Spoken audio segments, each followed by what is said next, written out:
So far, we talked about transformer. We talk about, all those large language models. We talk about how to make large language model accept longer contexts. Um, then like we are, and all these, generation are all text based, right? So next we are gradually going to move into image generation.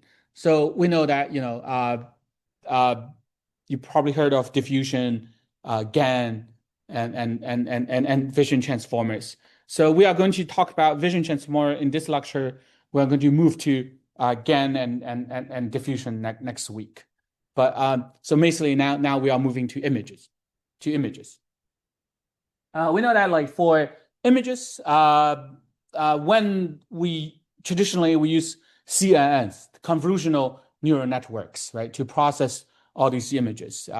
But then people find like when transformer was proposed, then people was trying to see if I can apply transformer to vision to images, see if we can have a better results. Okay, so first I'm going to talk about the basics of a vision transformer. Then I'm going to talk about optimization acceleration techniques. I'm going to talk about some self-supervision, self-supervised learning for vision transformer. Finally, if we have time, I'm going to talk about this autoregressive transformer. Basically, it's a way to just like we use transformer to generate text in large language model, we can also use transformer to generate an image. So there are three ways of doing image generation. So autoregressive transformer is one, generative adversarial network is one, diffusion is another one. Okay, so we're going to talk about all of them. But let's first focusing on, let me first introduce vision transformer. And then when we have time, we are going to talk about how to generate image like a large language model. Okay. So convert to the image to a sequence of patch. So, that's that. And then of course, like our different parameters we can select to convert from this image to multiple patches. The patch size, right? Those are all important things. Usually then we convert this image. We are trying to convert the image to a bunch of tokens to feed to the transformer, right? So usually, theoretically, all these patches can go through this linear projection, okay? In reality, usually we just use convolutional neural network trying to extract the features from these tokens and use those features as token feed to the transformer. Okay, so these are all fairly standard. So linear projection of the flatten. Yep. So once you generate the tokens from all these patches, then we can just feed them to the transformer. There are, you can select it at different patch sizes. So in this example, we assume each patch is 32 by 32. You can have 16 by 16, 8 by 8, 4 by 4, 2 by 2, depends on what you want. Okay. Then people train the VIT. And people find out like when the training data sample, when it's a small, vision transformer is not as good as the CNNs. Okay.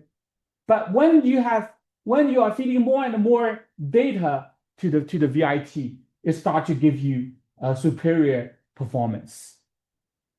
Okay. So vision transformer is better than CNN only when you have enough number of training examples. Okay. So it starts to surpass CNNs with large data set. I'm sorry? Okay. So that's kind of the basic idea of vision transformer, which is kind of easy to understand, right? You just break them, then project them into tokens, and feed to the model, to the transformer. Okay, so that's nothing. But I want to talk about the optimization that's unique to vision transformer. So in vision transformer, the images have much more. In many times, the high resolution prediction is important. So, for example, like image segmentation, instead of just predicting what it is, like a cat or dog, in image segmentation, we need to do the prediction for each pixel, right? We want to know like each pixel is within this segment, within this object or not, right? We want to predicting each pixel, is this an object or it's a background? Does that make sense? Therefore, in this image segmentation, we need to do prediction for high resolution. We need to do prediction for each pixel. What that means is that it's going to give you a lot of tokens to process, much more than texts, right? So the same for this. So this, you probably heard of this segment anything published by Meta. So basically the publisher model says like, for any image, I can segment like all the things, anything you want, okay, without any, with zero shot learning. This is kind of the architecture of the segment anything. So for the image, it has the image encoder. The image encoder encoded this image into a bunch of the image embedding all the tokens over here. Then like I can also have this prompt encoder. So the prompt encoder for segment anything, you can ask a text, for example, let's say segment the scissor. Okay, then it's going to segment scissor. Or you can just draw a box. Okay, you can just draw a box. You can also like going to segment this out. You can also just click one point over here. It's going to segment the object. Or you can just like draw a very rough mask. Rough mask. Also going to do the segment. So you can take all these different prompt as inputs. Okay, and also it's so it's an ambiguity aware design. Also, it's this. So the ambiguity aware design basically says, well, if you click on this handle of this scissor, if you just click here, what are we clicking? Are we clicking at this whole scissor, or we are clicking the handle, or we are clicking only the half of the handle? Right, all the intent is not clear. It's all are possible. So the segment anything is very smart. It's going to, for example, if you just click on here, it's going to segment out, this half of the handle, the whole handle, or the whole scissor. Okay, and let you pick basically. And this image encoder and this is prompt encoder going through this mask decoder. So the mask decoder has this image to token attention and token to image attention. Okay? And do this. The point is that for these kind of applications, the computation is going to be big and we need to do some optimization.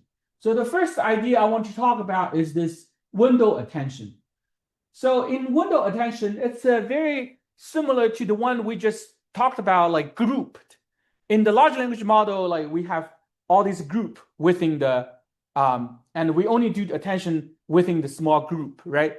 Similarly, for the window attention, we are going to divide the image into small patches. And we only do the attention across small patches. Okay? Okay?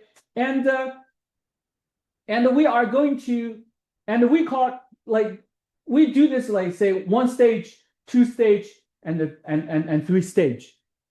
And the network is keep forwarding to the next stage. Okay. And also another thing is that for each stage, when you are moving to the next stage, we are going to do some patch merging. In this particular example, for example, we are merging these 4 patches into one patch. So in this stage, in this layer, basically, in this layer, we are going to process in this small patches. Okay, and then we keep merging, and then we have this.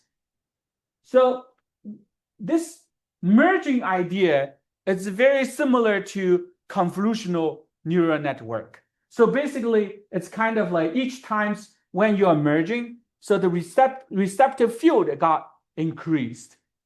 Does that make sense?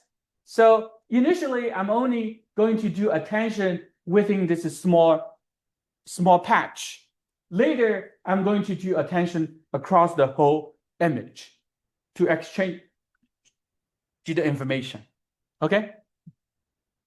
So, but like, remember when we are doing this patch in the large language model, sometimes we need to shift the patch, the pattern, so that the adjacent patches can exchange information. Right? Similarly, for this image, so the underlying idea is very similar. It's just applied to different techniques. So similarly, in this vision transformer, we also do this shifting. So for each stage, we are going to do the shifting. We are going to do the attention twice. Once using this pattern, and then the next time using this pattern. So we got this pattern by moving the window to the bottom and to the right by half of the window. So see, basically we are shifting this window across to the middle to get this. And of course, the rest of them got chopped. Does that make sense? So in this way, we kind of because in this way, if you think about it, the relationship in the center of the image got exchanged by doing this attention over here. Make sense? So therefore, the whole picture basically is this. In this stage, we do layer 1 and then layer 2. Okay? And then we merge to the second stage. We do attention and shift attention. And then we merge when we do attention and shift attention. Does that make sense? Does that make sense? So this is so-called this window attention for vision transformer.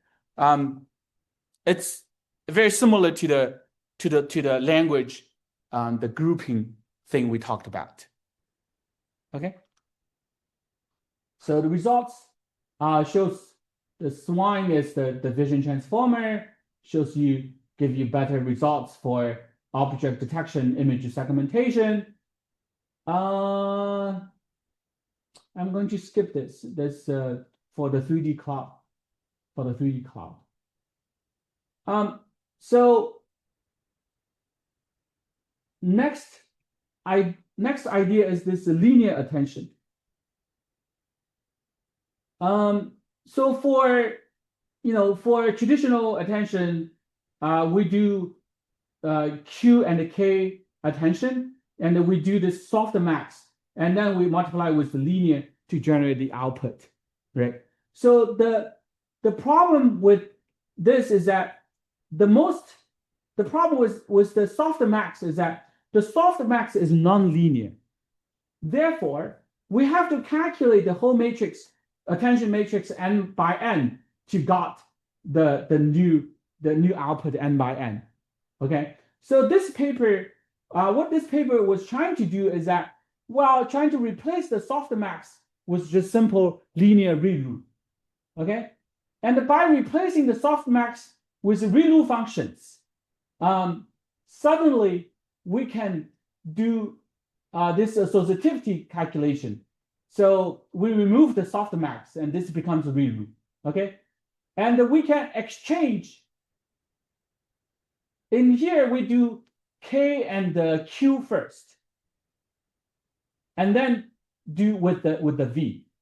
But what we can do is that because of the associativity probability for linear operations, we can do V and the Q first, and then do the attention with the K, and the results is going to be the same. But why we do this? What's the benefit? The benefit is that by doing this kind of order, we no longer have this n by n matrix. We only become like a d by d. And this dimension number, usually it's much smaller than the n. Okay, so that's the idea of this linear attention. So the drawback of the linear attention is that it cannot produce a sharp distribution. So therefore, it's good at capturing global information, but bad at capturing local details. So this one gives you the illustration. If you look at the softmax, it's always going to give you sharper difference. For example, like if the model finds out that the eyes are important, it's going to assign a higher attention to that eyes. Okay, but in linear attention, because if you remember the softmax, basically you are trying to make the distribution more sharp, right? So whereas the linear attention, you are not doing that. So the image is going to be smoother, but with less details. So how to fix that? So the solution to that is that we are adding a depth width convolution models, and then going to the ReLU network. So by doing a bunch of convolution, so if you remember for convolutional information, what it does is that basically it's convoluting across a small window, right? And trying to grab the extracted feature information from that small window, right? So therefore, it's adding this convolutional operation before the linear attention. The purpose is that it's trying to extract more local information because of, since we do not have the softmax now. Also, it's adding convolutional operation across this multi-scale linear attention, trying to extract more local information.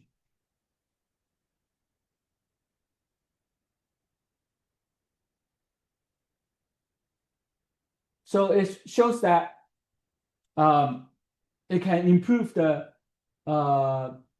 accuracy by doing that on different hardware. Give us speed up as well as the signal to noise ratio.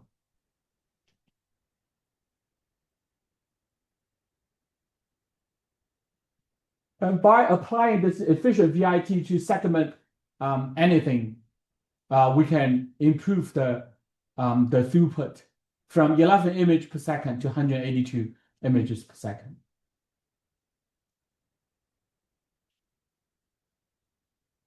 So for image classification, we can see that the vision chance VIT improves the top one accuracy.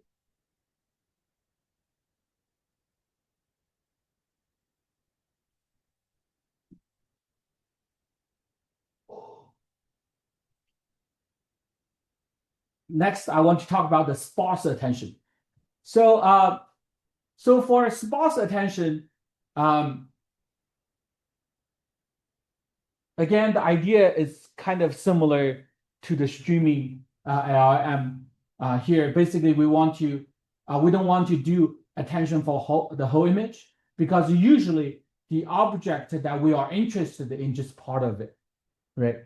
So the idea is that for the input image, it's calculating the window importance, usually using the L2 activation magnitude to see what is more important. And then based on the importance of these patches, we sort and group them together. So red, yellow, green. And then based on the importance of this token, we kind of have a dynamic execution. For important patches, all these are red. For example, the cars and the pedestrians, it's going to go through multiple layers of transformer. Okay. For the yellow ones, it's a little bit less important. We only go through 3 layers. For the green ones, we only go through 2 layers. So it has this dynamic execution. And this gray, all the gray ones, then it's not going to be passed. So in order for the model to improve the model's accuracy on the different activation sparsity, during the training, we are randomly sampling the combination of these layers.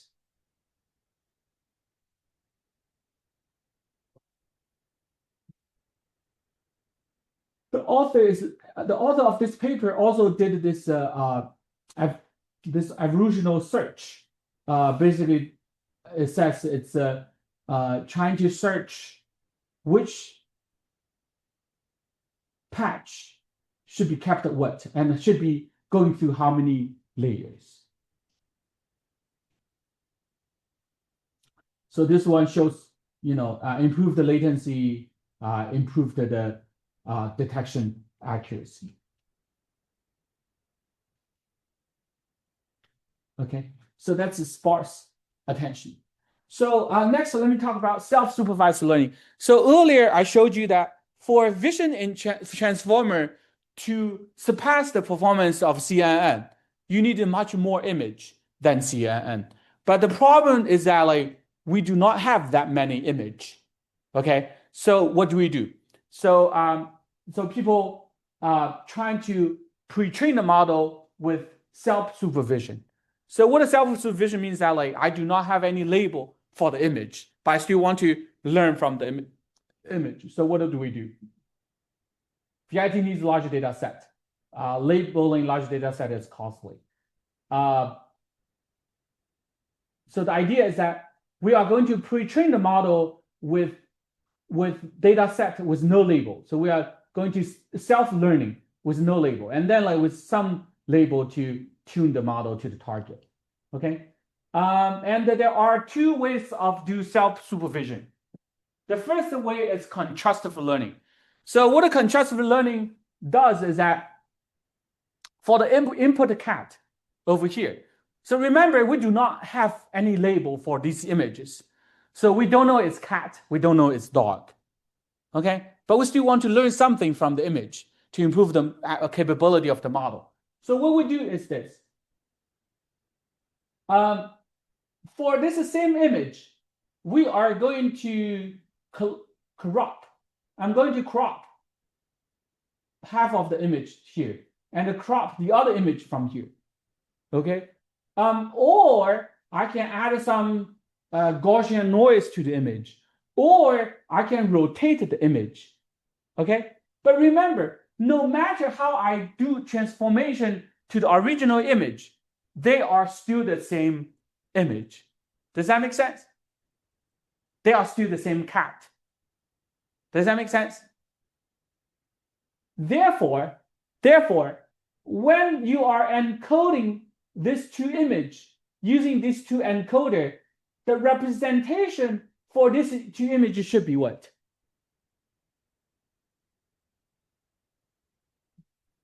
Should be similar, right? Because they are from the same image. Does that make sense? But this is a dog, this is a cat. Well, I don't know. I don't know this is a dog, I don't know this is a cat, but I do know they are different animals, right? Right? So therefore, after the encoding, the representation of these 2 images, they should be different. Does that make sense? So the whole idea of contrastive learning is this. We don't have any label, but I know that these 2 images, they should be similar. These 2 images, they should be different. Does that make sense? Therefore, you can define something called contrastive loss. So in the contrastive loss, basically we are trying to make sure these two representation similar and these two representation different. Okay, and how do you evaluate the similarity of two vectors? You can do a lot of things to calculate the similarity of two vectors, right? The cosine is one, right? So you can even do Hamming distance and all that. Okay, so basically you can minimize that as a loss function, right? So that's the idea of contrastful loss. So therefore, even without a lot of data, even without a lot of label, I can still train this model, and then finally tune this with a couple of labels. Okay, so that's how we do for vision transformer. Directly training VIT model on small data set cannot achieve good results, but the self-supervised vision transformer delivers stronger performance than supervised counterparts.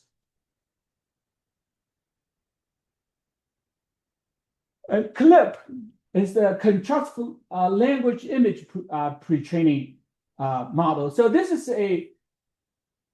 CLIP is also very famous as in trying to have a find a common embedding space for the text and the dog and the image. So let's see how it works. So I have a bunch of image, and I have a bunch of captions for each image.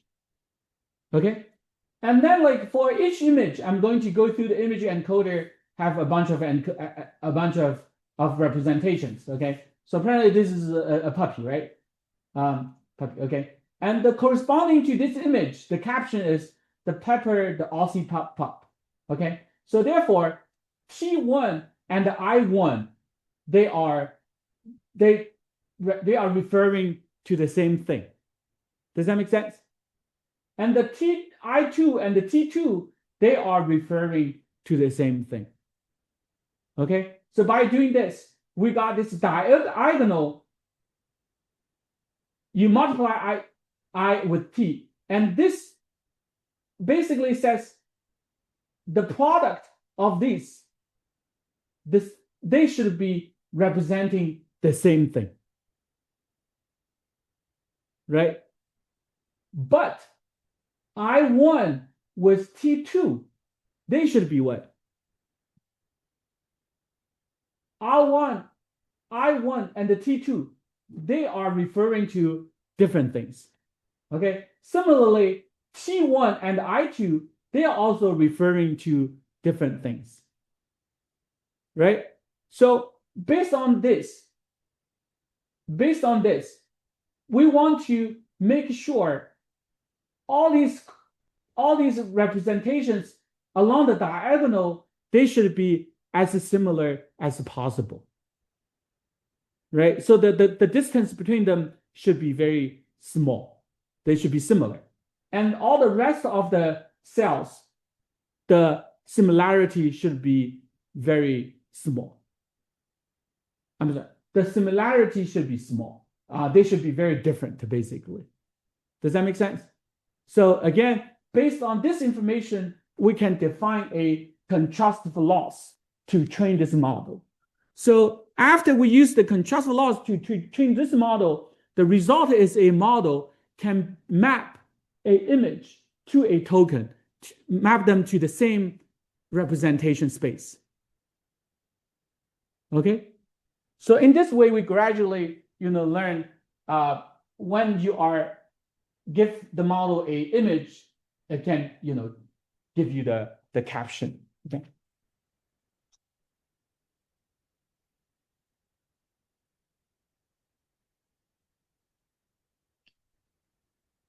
Yeah. So this is another contrastful loss.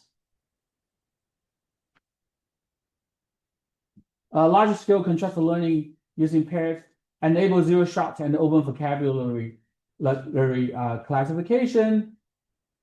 So contrastful loss is one, masked autoencoder is another way to do self-supervised learning. Again, the idea is not new. So you can see that basically what we are doing is that a lot of this vision transformer idea are all borrowed from transformer, from the language models. Okay, so you can see that like this is the autoencoder, right? So for the original image, we flatten them, we do the encoder, we do the decoding, and to decode the image back. Okay, so this whole process does not need any label, right? Basically, we just need the original image and the recovered original image. So the original image is the grounded truth. And we can use this to train a autoencoder, right? Encoder, decoder. Okay. So this masked autoencoder, what it does is that we are masking out some of the patches and ask the autoencoder to guess what are the missing patches. This is very similar to the BERT, right? I can mask some of the words and ask a BERT to guess, to predict what is the missing word, right? So pretty much exactly the same idea. Oh, right here. So in BERT, remember, like, the movie is very blah, and we mask it and ask it to guess and because we have the boring as the grounded truth, and we can use this to train the BERT. Okay, so similarly, this is the image token, this is the language token. Okay, and we can do this. Okay. But compare with BERT, the mask ratio for images usually it's higher because a lot of images are just background and they don't have any a lot of information. Right? So you can mask more and still recover the original image.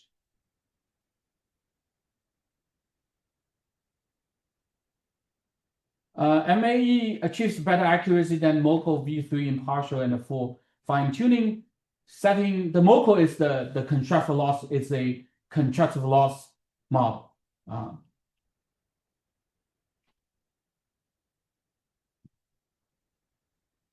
Okay, so we still have 10 minutes. So let me try to explain the autoregressive transformer.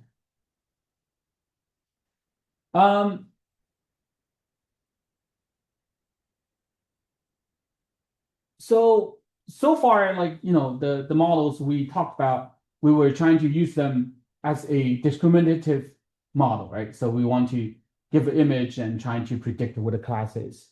But we can also use this as a generative model, as what we did in the large language model.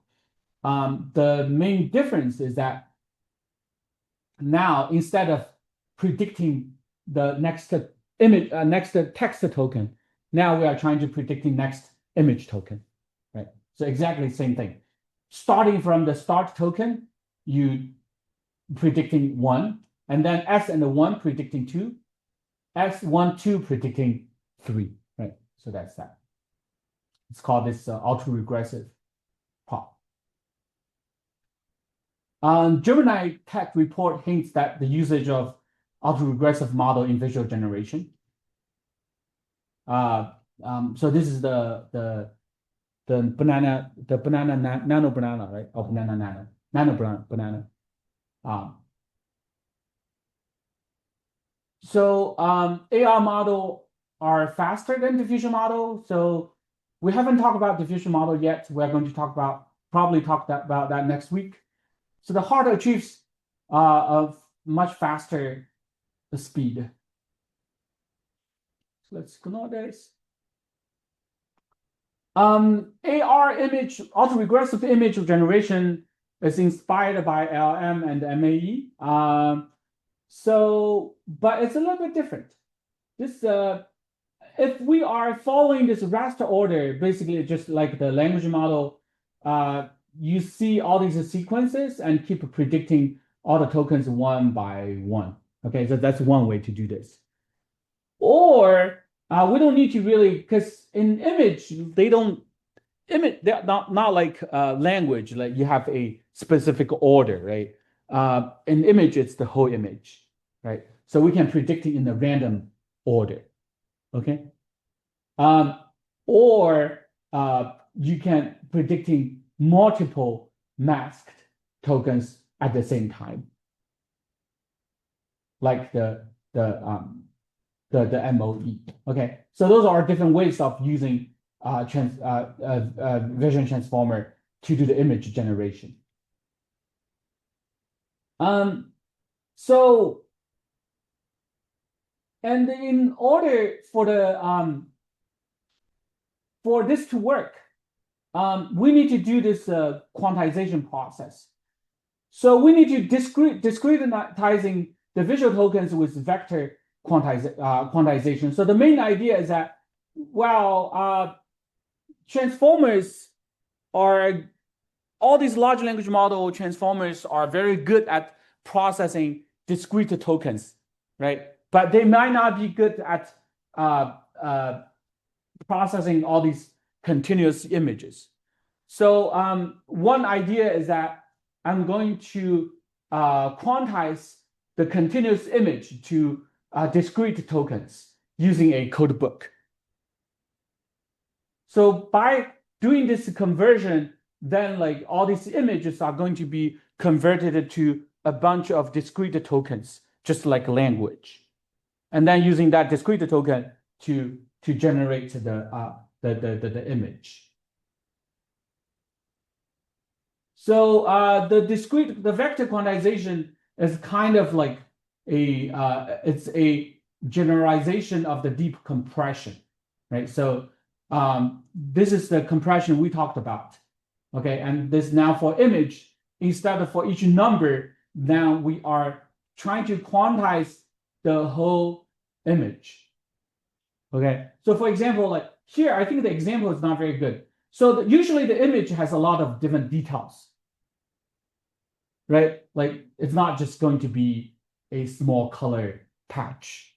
It has a lot of details in this patch. So when you are quantizing it, you're kind of smoothing out some of the details and smooth out to a less detailed vector, okay, a discrete vector, okay.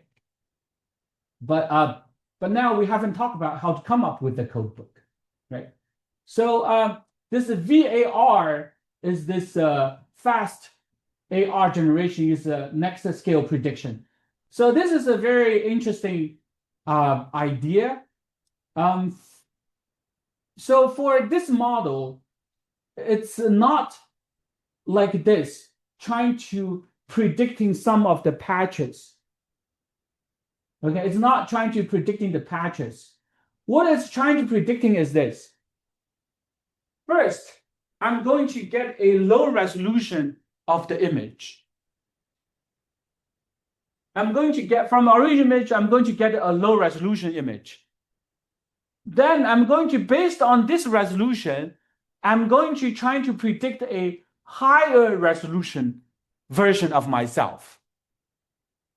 And then based on this two, I'm going to predict a higher resolution version of myself and keep doing that until I recover the full resolution of myself. Does that make sense?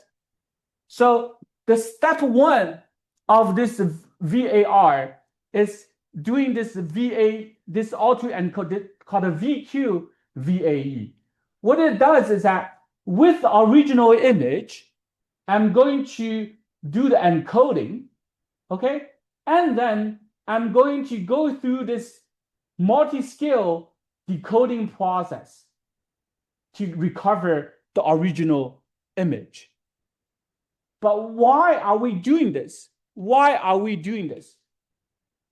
When you are doing this multi-scale quantization and the decoding, every time the model essentially is saying, oh, this is my current resolution.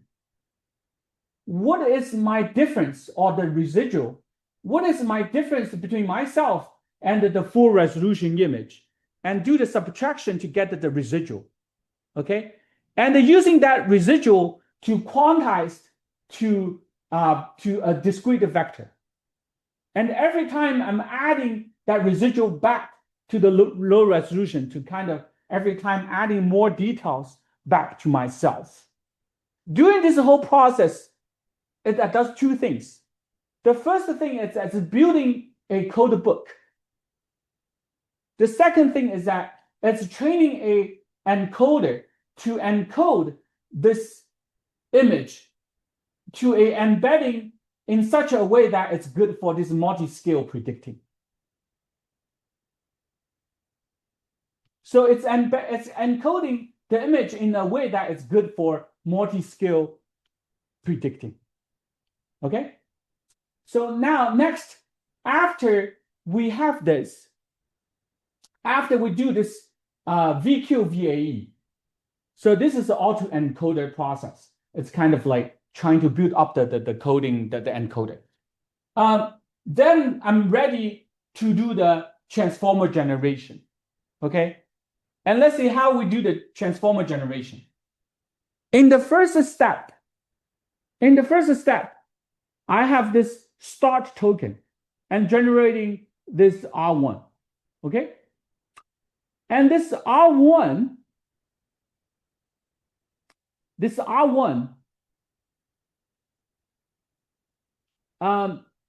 will go through the word embedding and the interpolation. So these two steps are learned from here. Okay, from the VQ-VAE. So after I learned this and upscaling, this is the lowest resolution image. This is the lowest resolution image. And then like go through the word embedding and the up interpolation, the embedding becomes 1, 2, 3, 4. Basically becomes a 2x2 patch. Now I have a higher resolution embedding. Okay? And then with the starting token and this embedding, I'm going to predict R3, which is 3x3 image. So basically, now the transformer here, every time from the starting token, I'm predicting the first version of myself. And then I'm predicting 2x2 version of myself. And then predicting 3x3 version of myself until all the way to recover my whole resolution. Does that make sense? And the one thing to mention here is that inside the VAR transformer, I need to do the attention, right? I need to do attention. And one thing here you need to remember here is that the image is 2x2, but the embedding for the image is 3x3. Okay, that's just how it's designed. And then like once I have this embedding, I'm going to do the attention, right? So for the attention, I have 1, 2, 3, 4, 5 plus 9, total 5. I'm sorry, total 14.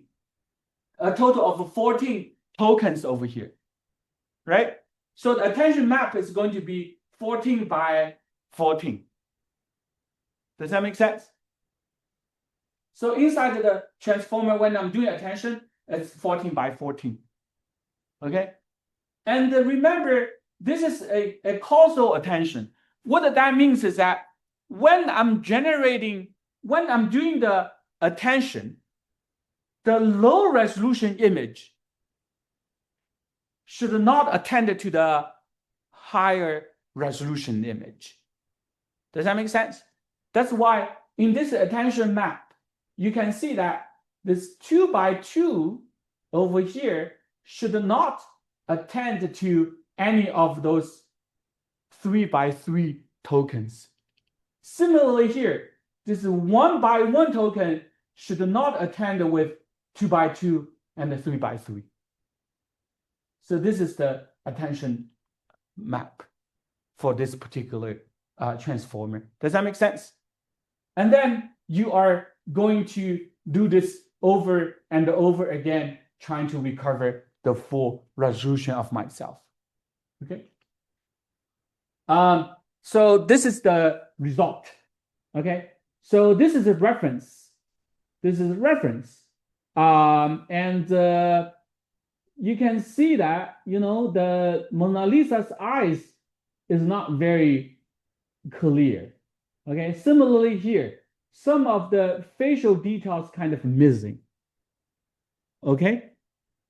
And that's a problem, right? So the reason for this is not, the reason for why this is not working very well, because we did this vector quantization. We discretized from a continuous signal to a discrete signal token, and because we're trying to fit to the large language models, right?